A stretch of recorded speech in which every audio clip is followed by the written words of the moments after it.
আসসালামু আলাইকুম ওয়া রাহমাতুল্লাহি ওয়া বারাকাতুহু। আজকে অতীব গুরুত্বপূর্ণ একটি বিষয় নিয়ে কথা বলার ইচ্ছা পোষণ করছি। সে কথাটা হচ্ছে, সমাজের মধ্যে কিছু দুষ্কৃতময় মানুষ রয়েছে, কিছু নিকৃষ্টময় কালচারের মানুষ রয়েছে, চরিত্রের মানুষ রয়েছে। সেটা হচ্ছে কি জানেন? একজন বৃদ্ধ অথবা একজন বৃদ্ধা মা, বাবা রয়েছে অথবা মা রয়েছে।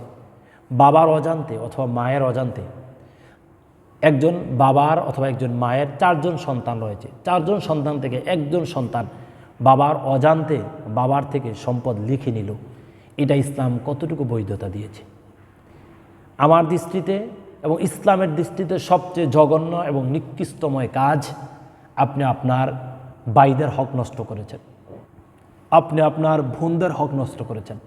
আপনার বাবা অতীব বৃদ্ধ হওয়ার কারণে কোন পেপারের মধ্যে সে স্বাক্ষর দিয়েছে সে নিজেও জানে না। এটা দিলে যে তার গোটা জমি যে আপনার নামে চলে যাবে সেটা তার ধারণা নেই, এটা তার মেধার মধ্যে নেই, তার মেমোরির মধ্যে এটা নেই। আপনি বলেছেন বাবা এই খাতার মধ্যে নর্মালি একটা স্বাক্ষর দিয়ে দেন।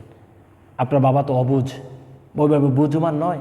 আপনি আপনার বাবার থেকে আপনি একটি স্বাক্ষর গ্রহণ করে নিলেন।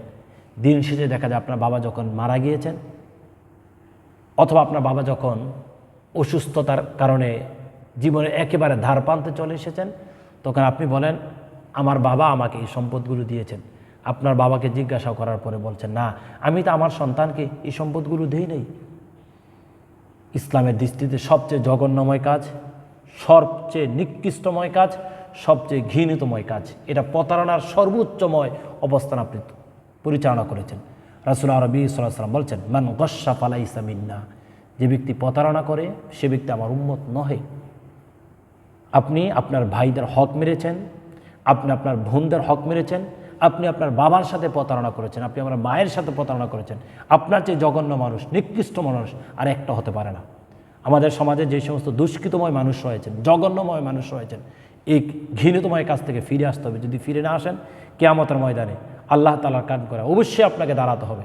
আল্লাহ তাআলা কখন আপনাকে এই অন্যায় করার কারণে ছেড়ে দেবেন না, এবং আল্লাহ তাআলা আপনাকে অবশ্যই পাকড়াও করবেন। আল্লাহ তাআলা আমাদের সকল ছেলে মেয়েদেরকে তার ভাইদের হকের ব্যাপারে, বোনদের হকের ব্যাপারে সজাগ এবং সচেতন হওয়ার তৌফিক দান করুক। আল্লাহুম্মা আমিন।